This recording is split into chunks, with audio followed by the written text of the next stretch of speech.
In 2019, I was trying to sell a lot of cards. So I went to Craigslist, made a post, and people started reaching out to me. And if you've ever tried to sell cards before, then you know the type of responses that I got. Is this still available? Did you sell the cards? What are you looking for? After going through about 15 to 20 window shoppers, I finally talked to a dealer who was looking to buy a bulk lot. Perfect. Because I was trying to sell an entire storage unit full of cards. For the people who already know me and have been subscribed to this channel, then you know that I'm a recovering card hoarder. That's right. I had accumulated 8 million cards by the time I was 18 years old. And I've been trying to sell off all of my stuff over the last 10 years. So back in 2019, when I met this dealer, I was hoping he would buy the entire storage unit. That would make things so much easier for me. I could sell it, make some cash, and then also just move forward with my life. But selling is hard AF. We met at the front of the storage unit warehouse. We rode up the elevator together, shooting the shit, and then we walked over to my unit. I took the key out of my pocket to unlock the lock and then lifted the gate to reveal what was inside. You could see this guy's face go, whoa, you're right, you have a lot of stuff. These are the only pictures I could find to show you what was in that unit, but trust me, there was a ton of stuff. I had 7 shelving units all filled with 5,000 count boxes, wax, cases, as well as other memorabilia. If you saw this unit for 1 second on Storage Wars, you would have been bidding very high for this unit. But selling is hard AF because after some back and forth negotiation, he did not purchase the whole unit. He ended up buying about 80% of the unit, which is still a win, but that meant that I now had to move all of this stuff over to my other storage unit so I could close this one down. More work for me. But the reason that I made this video is to talk about why selling cards is so difficult, but also how you can get an edge on everyone else who is trying to sell their cards. But before we get into all of that, I saw this video on the Sports Card Investor IG account recently, and I think you need to see it as well. I'd probably make these mistakes again, unfortunately. First up, Trevor Lawrence, NT Swoosh RPA. We paid over $25,000 for this. I'm guessing it's worth $5 now. Kyler Murray, NT. I was feeling good. Rams just knocked out the Patriots. I won a bet of like $500. It was exciting times in the Empire. Paid $33,800, probably worth $1,500 now. Zion NT, we were feeling the hype. Paid $70,000 plus. It's probably worth $15,000 now.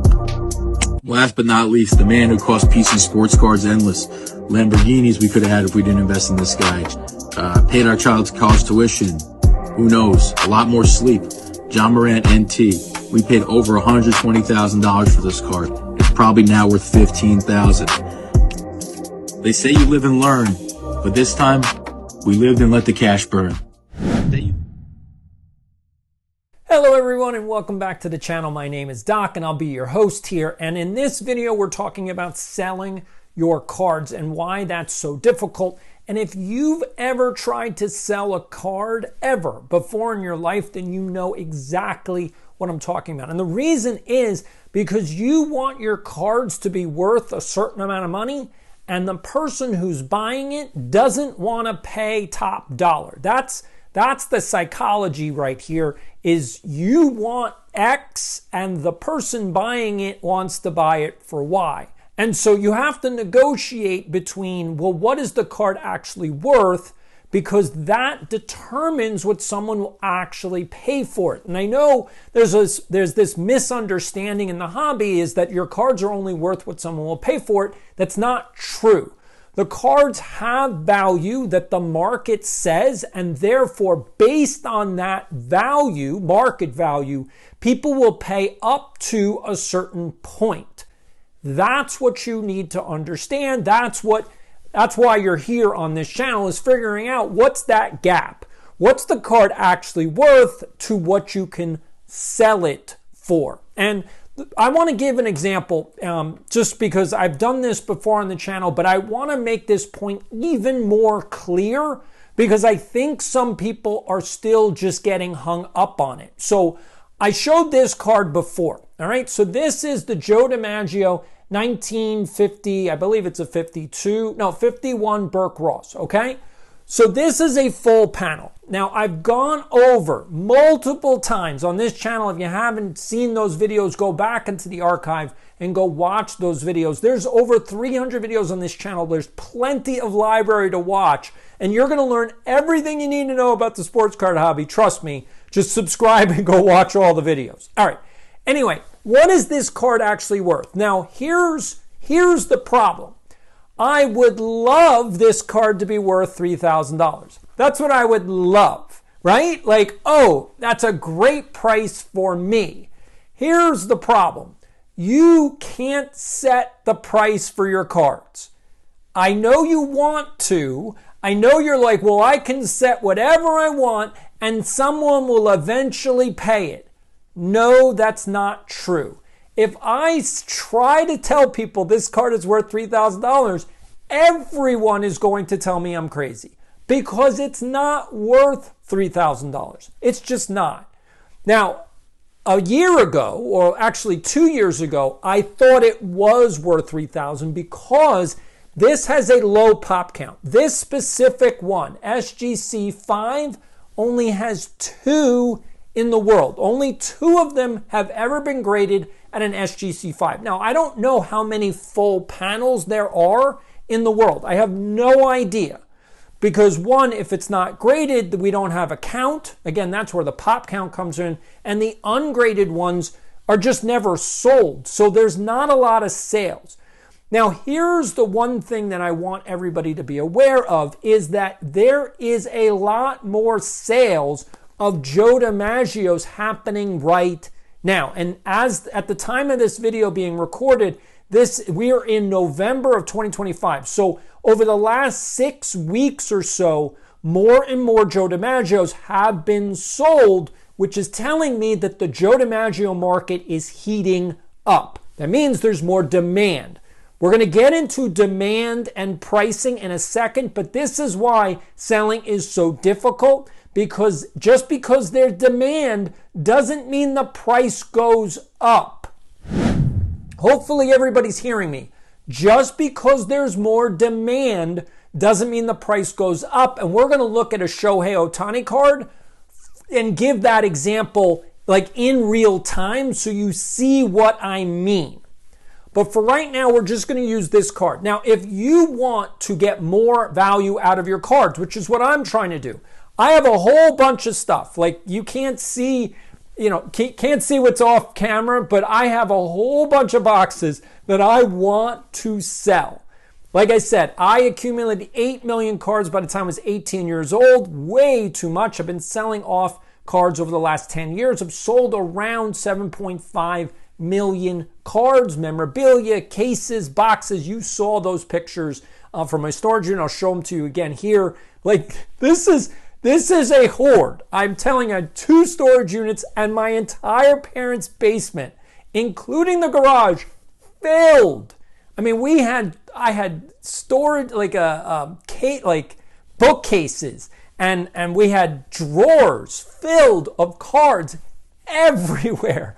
I mean, it was a major, major hoard. Anyway, let's get back to this card. So what is this card actually worth? All right, so this card, based on comps, okay, so there's 4 criteria for figuring out the value of your card, all right? So you got sales history, then you've got pop count, then you got recent sales, and then you have comps. Right? You have to have all 4 in order to determine the value of the card. Now, this is the key.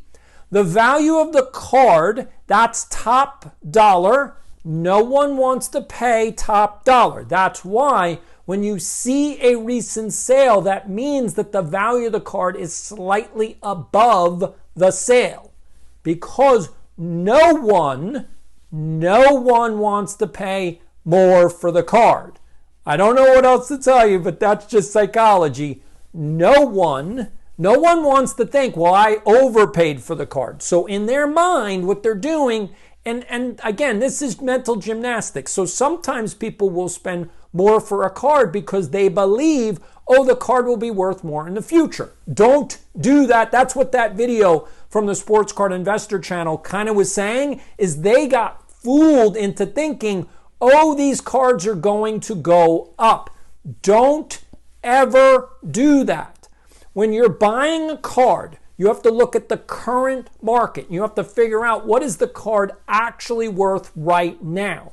And then you have to make the determination, do I want to pay near market value for that card right now? Will it go up in the future? Honestly, you should put in the back of your mind. And if this needs to be your mantra, it will never go up.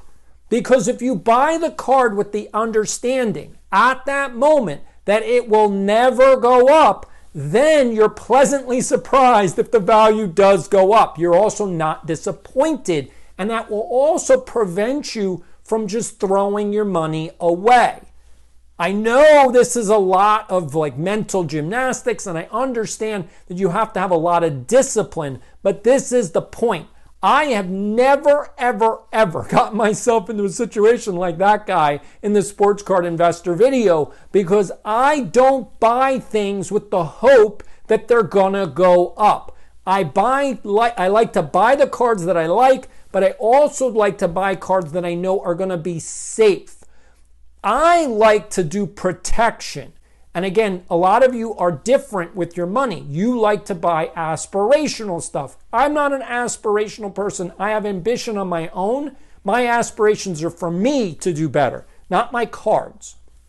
That's just a different personality that I have from you. If you are, no, I'm buying cards because I want the cards to go up. I don't have control over the market. I don't like having no control. So I buy the cards that I want in order to have the PC that I want, and the value is whatever the value is at the time.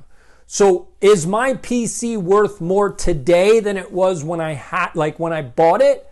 Again, 30, 40 years ago? Absolutely. How much more? Not that much. And the reason being is because over a 30-year time frame, inflation doubles the value of your cards.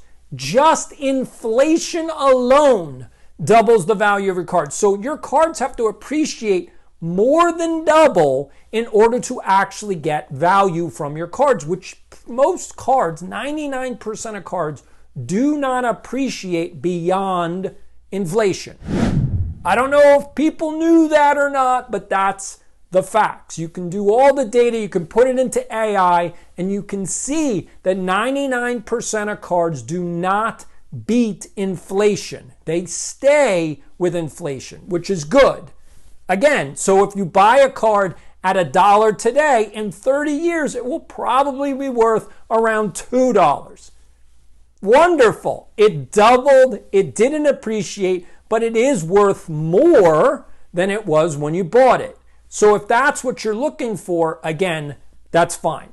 Let's get back to this card. So this card is worth around $2,000. Now I've said that before, and I know some people have been saying, how could it be worth $2,000?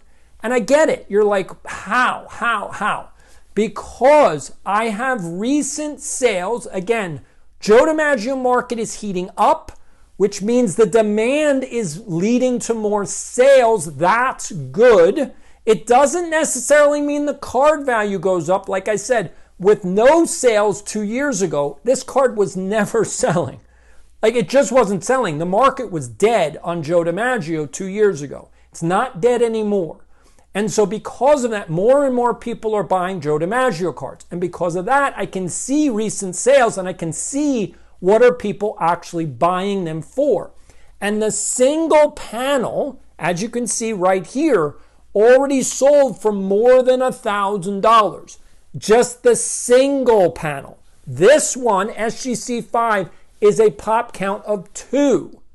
Now, I know that there's one SGC 5.5, and I believe there's one SGC 6, which means if this is worth $2,000, that means the 5.5 is worth a little bit more, probably around 25 to 3,000, and the SGC6 is probably worth 5,000, given the fact that that's the highest grade known.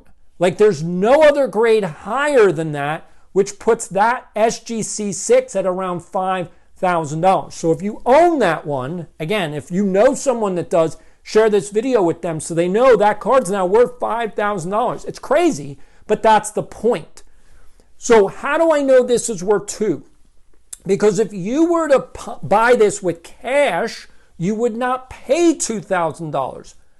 See, this is the point.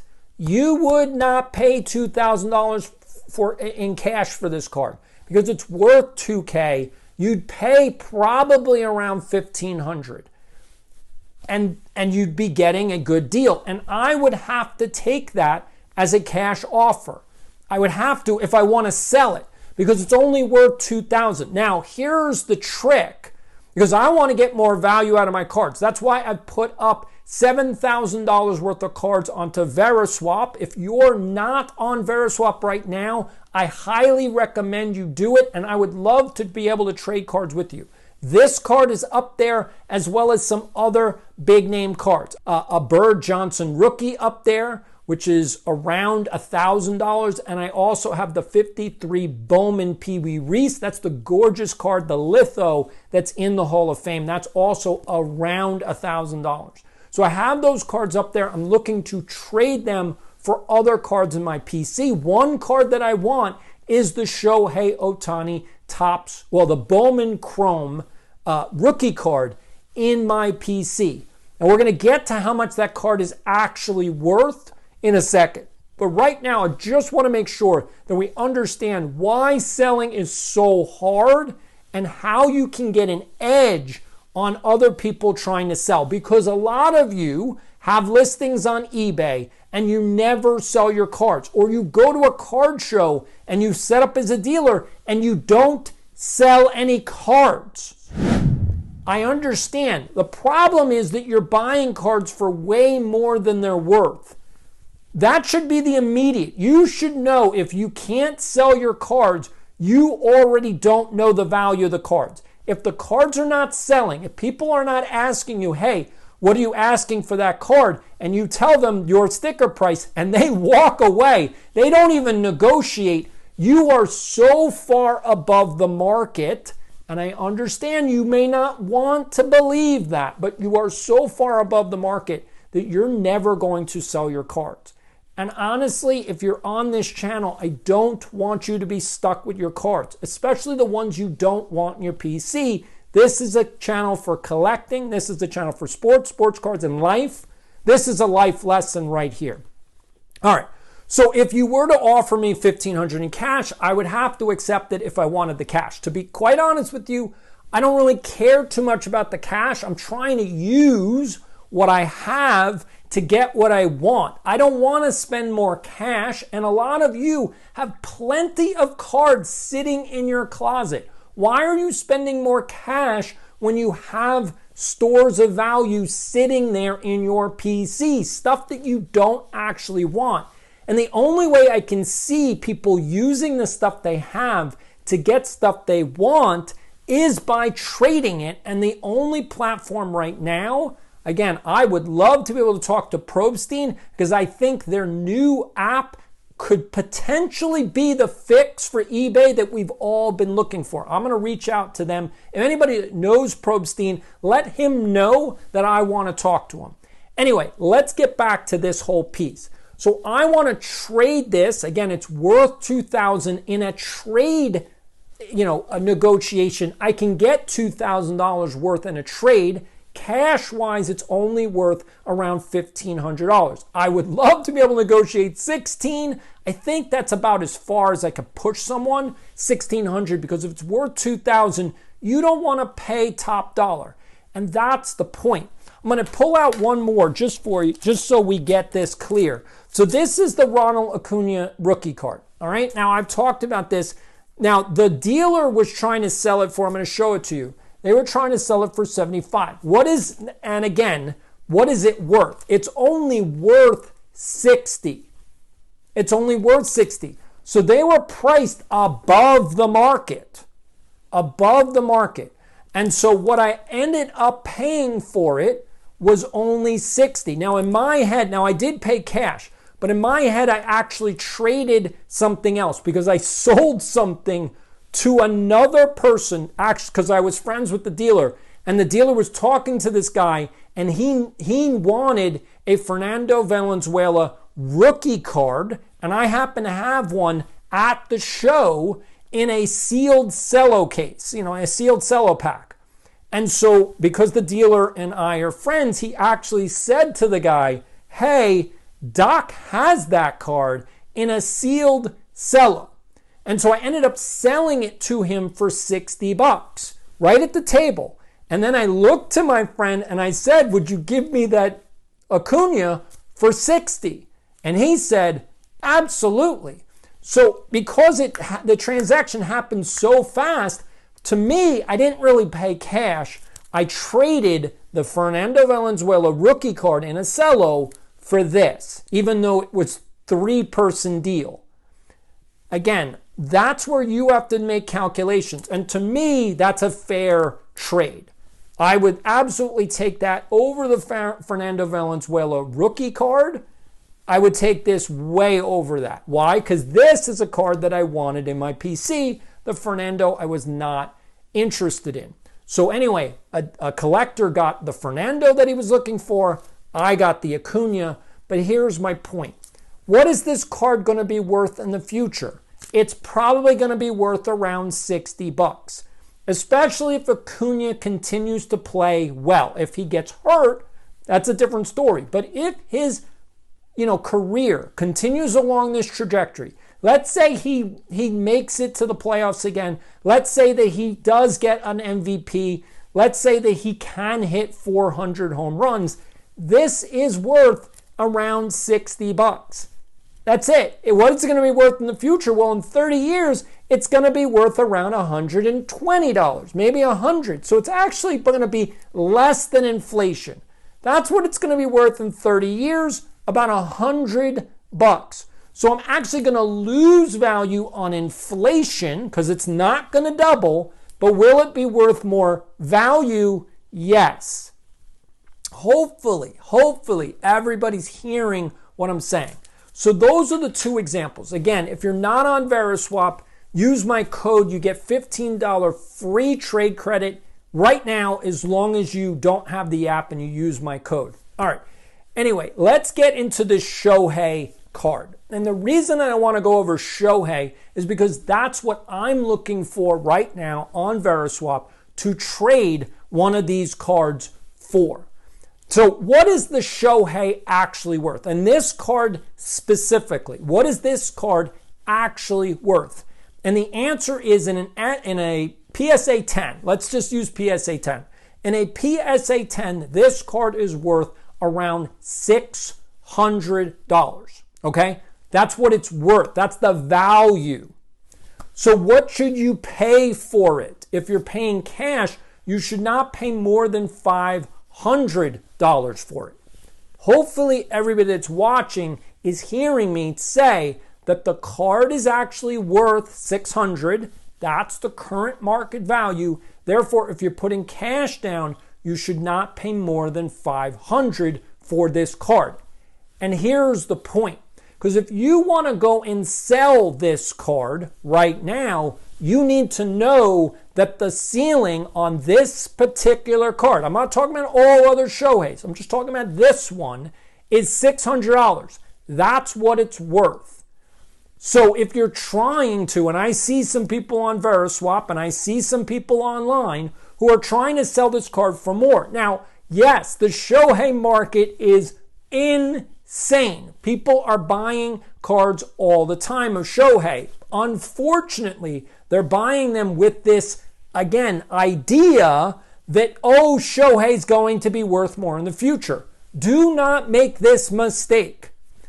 I showed you the video from Sports Card Investor Channel. Everybody thought all of these cards were going to be worth hundreds of thousands of dollars. They're not.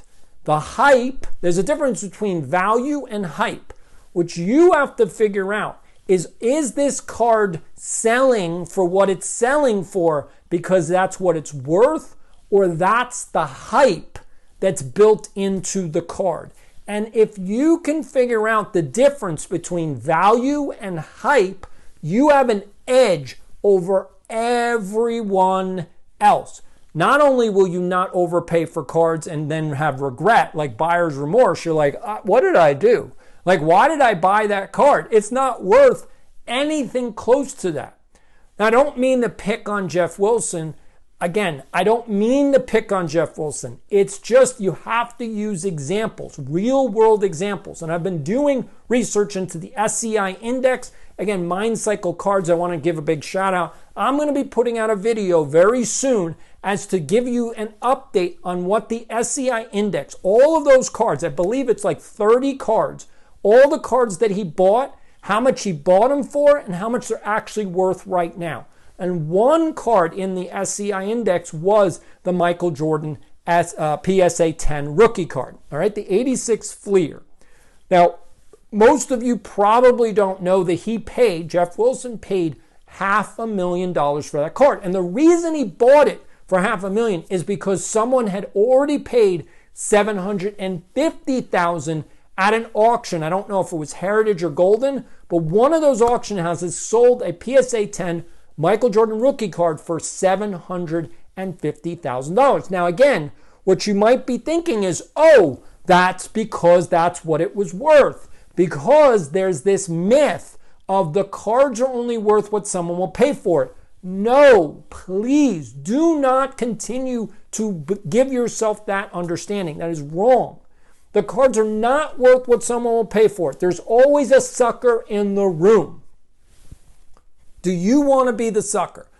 The cards are worth what they're worth. Someone who doesn't know anything about cards will always overpay for cards. That's exactly what Mr. Wonderful did with this dual logo man, all right? The MJ Kobe dual logo man. He overpaid for that card, and he is going to regret this for the rest of his life. He has lost so much money, I don't even know what to do. Now, he's going to try to figure out how he can use that card to make the money back. I don't know how he's going to engineer that. But anybody that's listening to this channel, you should never listen to anything that Mr. Wonderful says about sports cards. Do not listen to anything he has to say about sports cards because you are going to be the sucker in the room. I'm telling you right now, he is not on your side. This channel is on your side, so that's why you want to subscribe, because I don't want you to get screwed. So what is that card actually worth? Again, I have not done all the research, but the experts say the maximum that card is worth is about $7 million. That's the max. Again, that sounds reasonable to me. I don't know the exact number. I haven't done the research. All I know is that card is not more valuable than the 52 mantle. I'm sorry, I just know that it's not more valuable than that card. And the most amount that anyone has ever paid for a 52 mantle is $12.6 million. So the fact that you just paid more than a mantle means you don't know what you're doing. I'm sorry, but the only players that could potentially be worth more than a mantle are Ruth, maybe Gehrig. I mean, Babe Ruth is literally it. Like, I can't see anybody else being worth more than a mantle. Maybe some of the older players, maybe some of the older cards, going back before Ruth. So we're talking maybe Walter Johnson, maybe Christy Mathewson, maybe some of the older players could potentially be worth more. But no modern player should ever be worth more than Mantle. Mantle is the gold standard for the hobby. So as Mantle goes up, so does the rest of the hobby go up. And if that gives you a bellwether, that should be your North Star. You should always be judging things off that mantle. None of you will ever own the 52 mantle. I will never own it. You will never own it. It's just the way it is. I'm sorry.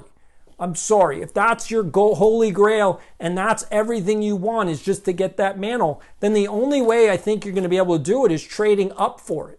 So put your cards on Veriswap and start trading up to get there. If you do a series of trades, I'm giving you this challenge. So here's the challenge. How many trades would it take to trade up for a 52 mantle? Now, trading used to be a big deal when eBay first came out. This is going back 30 years, okay? So when eBay first came out, basically people would trade up to get stuff, all right? And it would take like 10, 15 trades to get to like a major deal. And they would start with something small. And the point being is that what you have, this is the aspect of supply and demand. If you have something that someone else needs, they're going to give you more for that piece.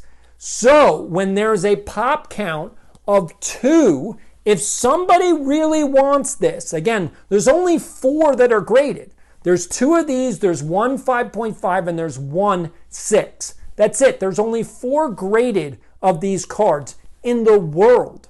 So if you want this card, and I have it, well, then that's the point, is you might be willing to then trade more for the card if you want it. That's the theory of supply and demand. That doesn't necessarily mean the card's worth more. That's the point. This card is worth $2,000, but you may give me more value because you need it for your PC. And because you need it, it's more valuable to you. It doesn't change the value in the market. It just changes the value for you. So the person that spent $750,000 for the Michael Jordan rookie card, it was more valuable to them. Now, what I'm thinking is that they didn't realize there are 330 of them in the world. I think they didn't realize that because they probably were new to the hobby. And because they were new, they didn't know that you could go to any sports card show in the country and find a PSA 10 to buy at a show. I guess they didn't know that. And that's why I want you all to subscribe to this channel so you get all the information. There are certain cards in this hobby that are so prevalent. You can go to any card show and actually buy it. Don't just go to eBay and go, oh, that's the one and I'm just going to pay whatever. Don't do that. Don't overbid in auctions when you can literally go to your card show the next weekend and buy it for less in person. You're not paying fees, you're not paying shipping, you're also getting less tax depending on which state you live in. This is my point, is that you don't have to just pull the trigger on the one card you see online when that card is so prevalent. There is, I don't know what the pop count is for this card, but I'm guessing it's got to be in the thousands. I'm guessing. This is a PSA 10. I'm guessing this has to have a pop count in the thousands. If you know, put it down in the comments. What's the pop count for this card? Okay, what's the pop count for that card?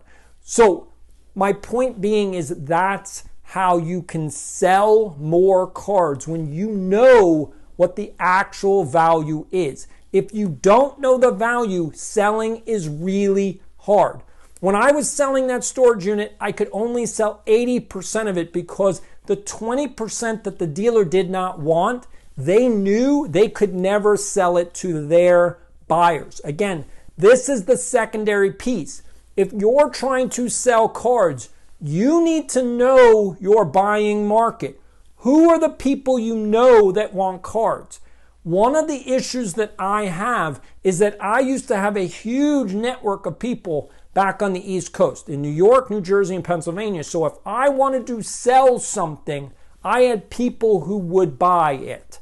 Now, not bulk stuff, which is why I had to go to Craigslist to sell an entire storage unit. But I could sell items. Like I could sell a wax box, I could sell a case, but I wanted to sell everything at once because I wanted to shut down my storage unit. I didn't want to pay any more storage fees on a unit that I'm like, why am I holding on to this stuff? That's the mindset of a hoarder. You have to go, why am I holding on to this? You have to let it go.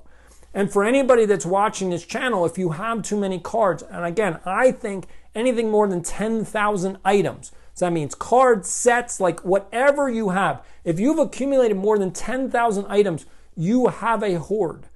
I know you don't want to believe that. I know you don't want to believe that. But like seriously, this is a huge display. Do you think I need more?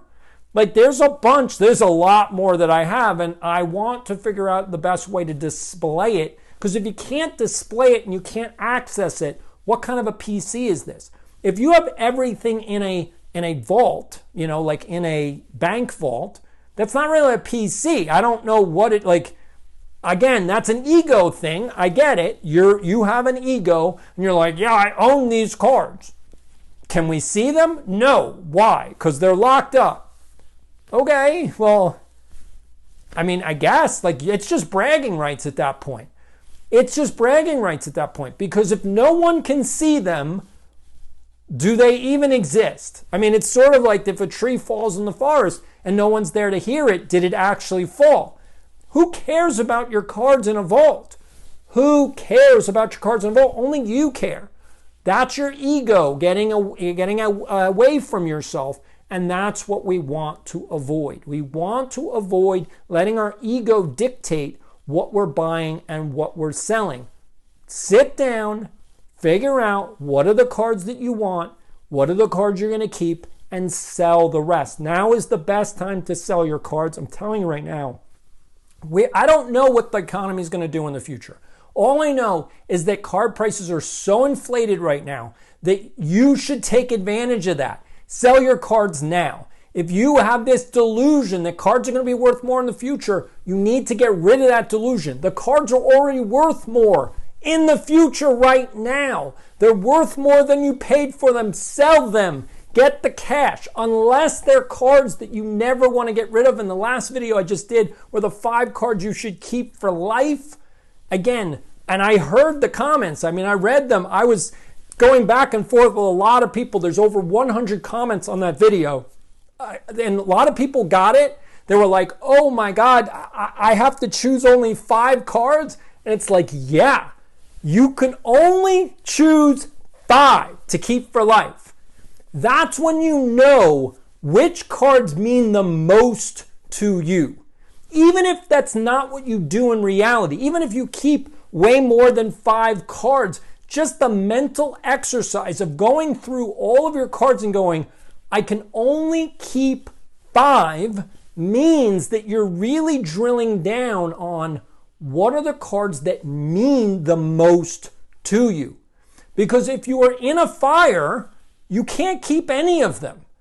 But if you had them all in one location, again, I don't recommend this. If you're in a fire, get out of the house. Your life is worth way more than your cards.